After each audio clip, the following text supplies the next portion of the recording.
How's everybody doing? I just thought I'd do a nice little overview on how you wire up the actual manual trans to work with the speed sensor and actually be in neutral so you can actually start the car and all that other jazz. So let me go over right here for you. Oh, when you pull down the automatic transmission, there's this one plug, okay, which I have electrical taped right now. Now, it has 9 pins on the back, as you can see. Now, as you can see right here, this black and white wire, okay, which is number 6. This black one right here, which is number 9, and then this black one right here, right there, which is number 6. So this black one and this black and white one right here actually get mounted together. So these two, as you can see, 6 and 9. So these actually get tapped together. So as you can see, I cut it up here at the harness. And what I did is I twisted them together, then I soldered it, and then I heat shrunk it. Now what this does specifically, is this actually makes the car think that you're in neutral all the time. Okay, so without doing this, the car actually won't switch because you don't have a neutral safety switch. Hey guys, so I was just realizing that when I just soldered that connection together, my plan is to actually run that wire up to the clutch pedal so that when I press on the clutch pedal, I can actually start the car, because right now you can physically just start the car without pressing the clutch, and it could physically be in gear if you weren't paying attention. So I do plan on running that up to the clutch when I actually pull the motor and trans, and as I explained further in the video, how I'm gonna actually pull the wires up and run the loom in to the actual engine bay. So that's that. So this is to make sure that the car is in neutral. And then the other thing that you have to tap in down here, so you can see this connector right here, and this actually goes up to the trans. See this little sensor right here? Now what that's for is for the reverse lights. So, as you can see, this wire right here has 2 red wires. And yeah, 2 red wires. One's a red and black, and one's a red and blue. Now, if you look at this connector again, you'll notice that right here and here, you have a red and black and a red and blue. So what you're gonna do is you're gonna follow up a little higher. And what I did is these are the red and blue that come through this wire harness, okay? And then I actually tapped them in, the red and black to the red and black, and the red and blue to the red and blue for the actual reverse switch. So what happens now is when you put the car in reverse, the signals from this auto trans wire actually send a signal to the manual trans, to this little sensor right here that actually tells it when it's in reverse. So now when you actually put it in reverse, you actually get reverse lights. And if you still have an auto cluster inside, you'll realize that it actually lights up the R on the cluster. Now, down here at the trans, that's all the wiring there is. So underneath the car, there's this one plug, and then there's actually 3 other plugs. Let's see if I can get in there. As you can see, kind of. Let me try and get a better angle. So right there, that loom that you see taped to the brake lines, that's the 4 other connectors, because there's a speed sensor, and there's the indicator connector, and then the actual trans solenoid connector, and 1 other connector. So when you remove the auto trans, you'll realize that you have 4 big connectors just sitting around.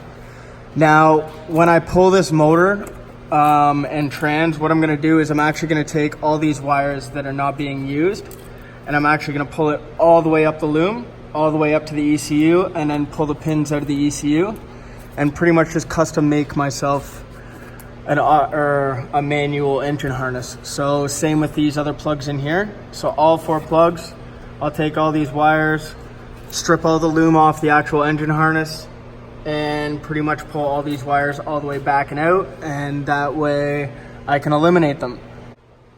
So there's only 2 things you need to do underneath here. One being the reverse switch, which is right here.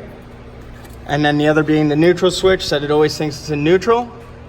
And then the other thing's actually up top. So give me a second and I'll bring everything underneath all tied away, like the neutral safety or the neutral switch and the reverse lights or the reverse switch. Now the last thing you're gonna need to do is, if you run your automatic ECU that came with the vehicle, there is no way to do this without getting a check engine light. The only way to not have a check engine light and have this run like factory is to go and pick yourself up a manual ECU.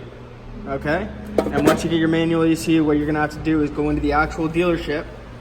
What they're gonna do is they're gonna swap, let's put it this way, you're gonna leave your auto ECU and you're gonna go to the dealership with this in the passenger seat per se.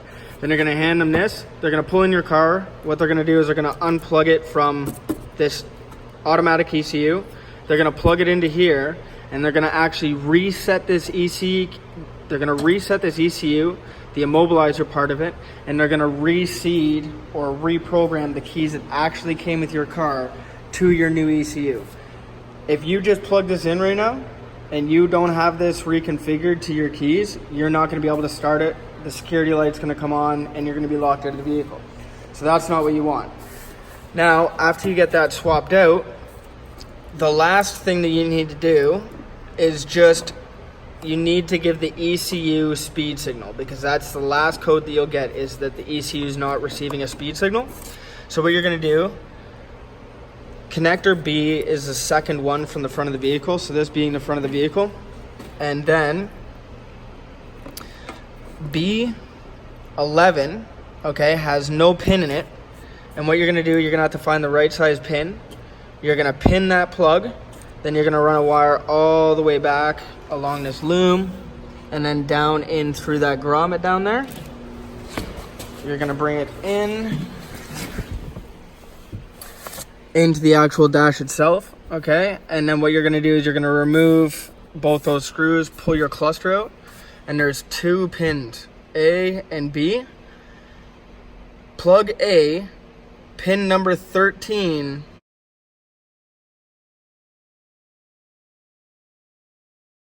is where you're gonna run that wire to. Now there's already a pin in there. What you're gonna do is you're gonna cut the wire at the back of the cluster and you're gonna solder the wire that you just brought through the firewall and attach it to that wire that you just cut at the back of the cluster. Okay, and what that's gonna do is the cluster is now gonna send the speed signal to the ECU, so you have no check engine light for that. Then your car will literally run like it was factory. And that's all there is to wiring this up.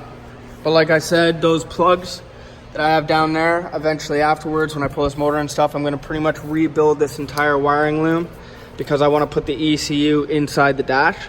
So the only reason why I'm actually not wiring up this speed sensor circuit right now is because I'm gonna wait until I have this actually inside the cabin, because then I only have to run a wire that's like 2 feet long opposed to running a wire that's 6 or 7 feet long. So I'll have another video on that when I end up relocating the ECU in the bay, and I'll show that little part of the wiring as well. Thanks for watching, guys. I hope this helped out. I know that there's a lot of questions and whatnot about actually how to wire up the manual ECU. So if you guys have any questions at all, just let me know and I'll try to answer them to the best of my abilities. Thanks, guys. Take it easy.